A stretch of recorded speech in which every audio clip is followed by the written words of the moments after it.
All right. So, hello everyone.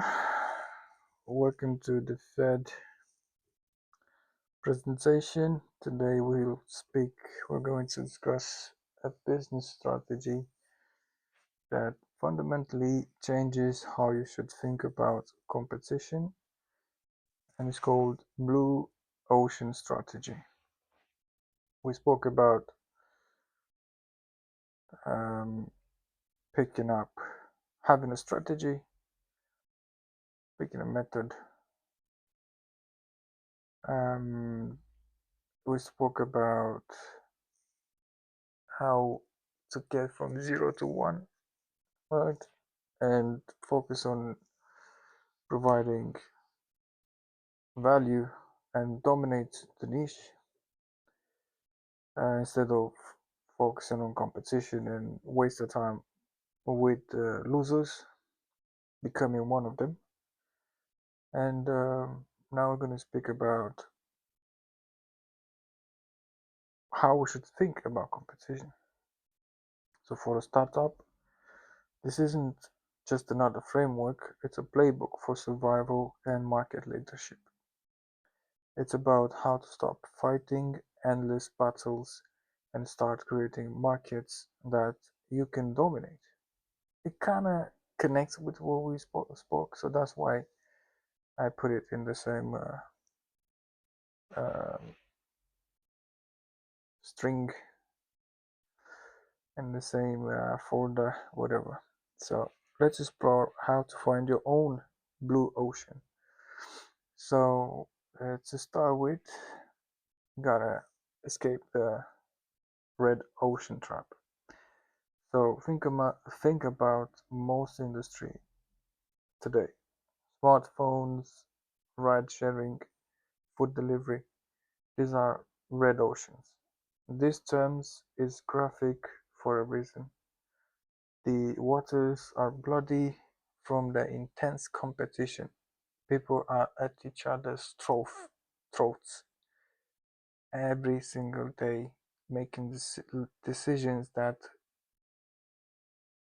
if it will bring unfortune and misfortune on and sorrowness to the competition, and they will thrive on it. People kill each other for percent percentage, for 1%, 0.5%. You don't understand what's going on there. So because the numbers are big, and everybody, it's and that's why I keep saying there's no emotions in business. It should be a cold stone rock, if anything. So in the red ocean, companies fight fiercely over the same group of customers. If you think about it, we all kind of fight over this. All the companies fight over a particular group of customer, and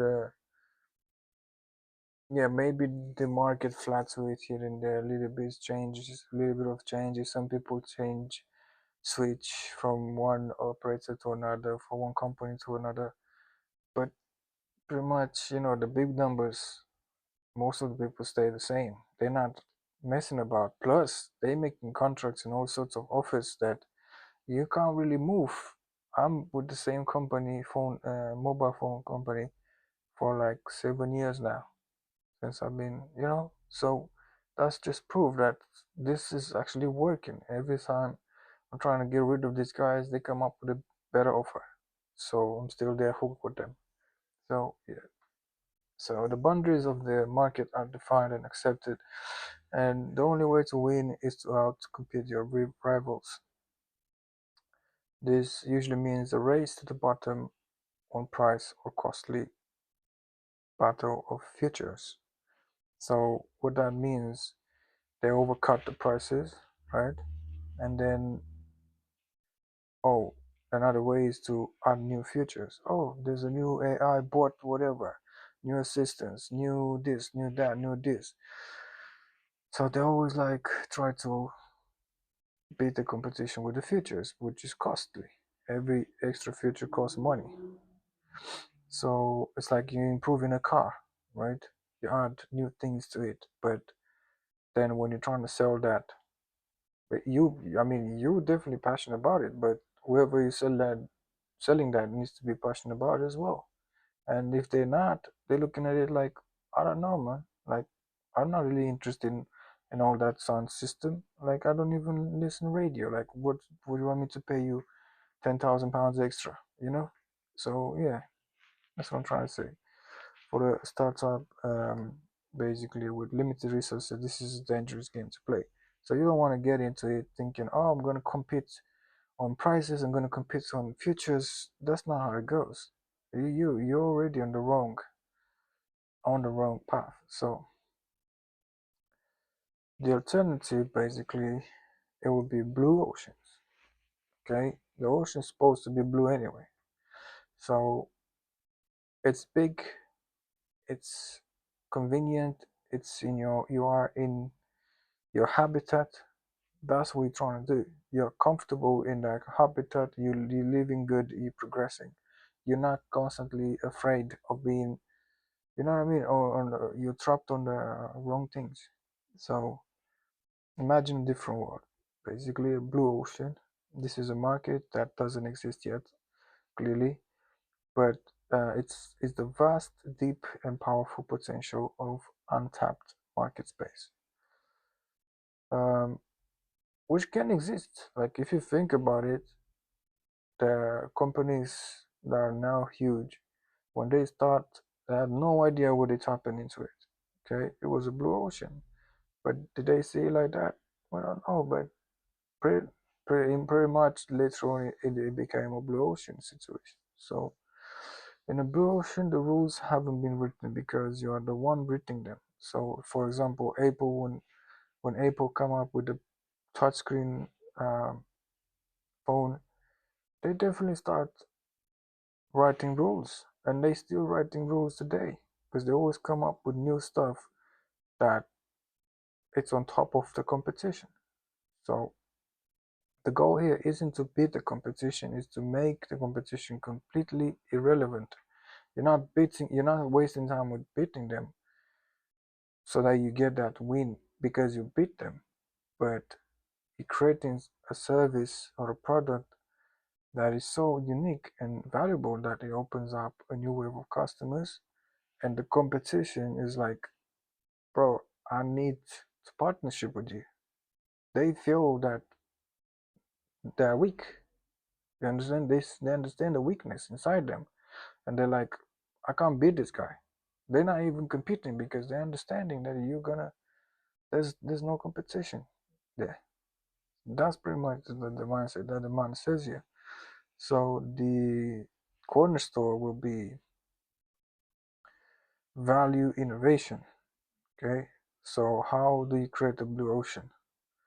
The core principle is something called value innovation. So this is the secret sauce if you want. Okay. What does value innovation means? So most companies face a trade-off. They kind of either create more value for customers at high cost or create reasonable value at a lower cost. So the value innovation is about breaking this trade-off. So it's the simultaneous pursuit of differentiation and low cost. So I don't know if you get it there, like it's kind of confusing a little bit. But you achieve this by focus on what customer truly values. Okay. And ruthlessly ruthlessly cutting or reducing everything else that the industry has historically competed on. So you kind of it's like kind of creating new trends, you know, but by focusing on things that really matters. So it goes down and says the four actions framework, right? Just put in four actions frame.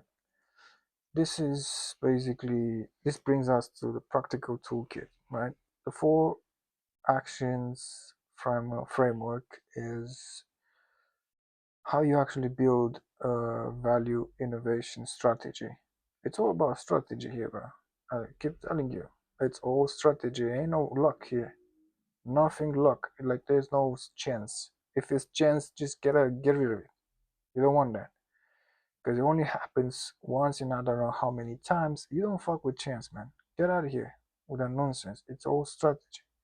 So you stick to the plan from day one, and you challenge your industry's logic by asking four simple but powerful questions. And I promise you, strategy beats talent all the time. Most of the time. Okay, let's just say sometimes talent wins, but strategy wins over talent. Or most of the time, it beats the shit out of it because talent is it doesn't have boundaries because it's just like all over the place, and it's like he's getting bored. It's like, oh, this is not he's never patient. So that's why strategy beats that shit up. So let's use a classic example. For example, Cirque du Soleil. They looked at the traditional circus industry and asked, first, eliminate. What can we get rid of? Right? They eliminated expensive animal acts and star performances, which was the norm at that point. Second, reduce. What can we reduce? They reduced the fun and humor aspect that was often cheesy, the clowns around. Uh, Third, raise. What can we raise? They raised the price point and the sophistication of the venue, making it a premium experience like theater. So now, if you think about Cirque du Soleil, you know you kind of know that that is a industry regulator. It's like Cristiano Ronaldo of the football. Okay, that's what you're doing. You're looking at someone and it's like that sets a trend. That is the rule maker here. Okay, because they're like, you know what? Fuck all this traditional bullshit. We're gonna set up things. We're gonna do it how we want, and people will find the value in it, and that's what's happening. And then obviously, finally, create. What can we create that's new? And that's what they come up with. All sorts of stuff that people wouldn't even. Not only they cut up all the bullshit, but they come up with some amazing stuff that people were amazed when they were like uh, assisting the shows. Right? They were there at the show. They were like, "Oh, I'm gonna come again. This was so amazing. It wasn't boring. Always like new things and all this stuff." And it become like an extraordinary show when you go. There's no more. There's no cheesy stuff. No, just all that nonsense at the end of the day, which some people still use. If you think about it, some people they just keep going on with the nonsense, bro. So that doesn't mean uh, they're successful. That doesn't mean that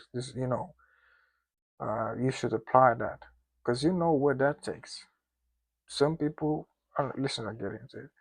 But anyways, the point is that uh, yeah, they created a new form of entertainment. They blended circus with theme, artistry, and dance. So by doing this, they created a blue ocean, and now they're setting up the norms, right? And attracted a whole new audience of adults who will never have gone to a traditional circus because they didn't find it interesting, and it makes a lot of sense. Now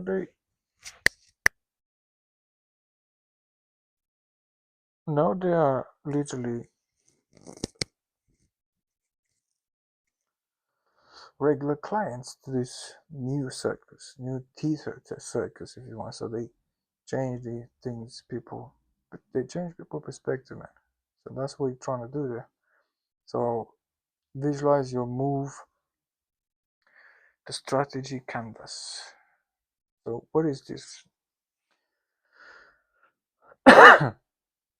To help you see these opportunities, you use a tool called the strategy canvas. Okay, this is what. So it's a simple graph at the end of the day on a horizontal axis, which is this, the horizontal, right? And you list the key factors that an industry competes on. For the circus, this might be the price, concessions, animal acts, and so on. On the vertical axis, you plot how much is offered for each factor. So when you map out the existing competitors, you'll usually see they all have a very similar graph and or value curve, right? They all pretty much look the same. So your goal is to use the 4-action framework to create a value curve that looks radically different. And this value divergence is the sign of the true blue ocean strategy. So as you can see, if you see that they're all kind of doing the same thing, and the patterns are matching and all that stuff, then you'll be like, okay, what are these guys doing? We're gonna get rid of this and this and that, and then create this, and then you put things together and you realize that it's a completely different ball game. Okay. So the ultimate startup obviously will be, so why this is the perfect strategy for a startup, right? First, allows you to do incumbents, sidestep incumbents, right? You're not trying to build a better sales force, you're creating something that Salesforce doesn't even compete with. So why it doesn't compete with? Because he doesn't understand it. Okay? Because he's hooked on these old ways. Because of pride. Because whatever reason. So you create a whole Salesforce at the end of the day. And new clients. At the end of the day, there's a lot of fish in the ocean. You don't have to worry about their fish. Their fish will come anyway. But you know what I mean? You're not even trying to compete with that because that's nonsense anyway. You're trying to build something where you attract different sales force. So second, it creates a powerful MOAT, right? Strong, this word here, moat, which is a term that you're going to hear a lot. Because your business model is so different, combining high value with low cost, it's incredibly difficult for established players with rigid structures to copy you. Okay? So when you're coming up with a new strategy, you're trying to kind of combine the two things. And even if they want to copy, it wouldn't make sense for them. So obviously in this situation there's a lot of animosity, a lot of lawsuits, a lot of people trying to bring you down because of the competition that you bring it up. It's like you're the new kid on the block, but they kind of trying to bully you and stuff, but they don't know that you know karate and shit. You know, you know what I mean, and you're gonna kick the shit out of them. And anyways, at the end of the day, and finally, yeah, you get to rewrite the rules. You're not just playing the game, obviously, you're creating a whole new game, and for a while, you're the only player. And that's the sad part, because You're creating a game that most of people they like they don't know how to play, and when they will see you actually making it's a nice game, they will try to join in because that's what they're doing. And then obviously now they play in your game. Okay, so instead of you playing their game, try to make them play your game.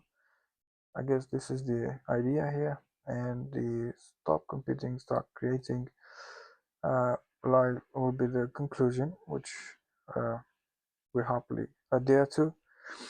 Uh, as founders, it's easy to get trapped in red ocean thinking, looking at the competitors and asking, how can we be 10% better, right? You're looking at the guy next to you, well, competition, and you're looking at your neighbor and you see him driving a BMW or whatever nice car, and you're driving a Corolla, and you're like, oh, how can I get a nicer car than this guy? But at the end of the day, it's not about you driving a BMW, isn't it? Doesn't matter for you. You're just trying to beat this guy better than him with 10%. But why with 10% when it can be 100% or something like that? Why are you always trying to hook yourself in a competition that makes no sense anyway? Maybe your neighbors should sell that BMW and get a Corolla as well. You know what I mean? Yeah, anyways, the point is to play your own game, bro. Don't play other people's games, and especially games that you're going to lose, because it makes no sense. So, yeah, Blue Ocean strategy challenges you to ask different questions. Don't ask how to beat your rivals, because that's not the point, but ask how to make them irrelevant.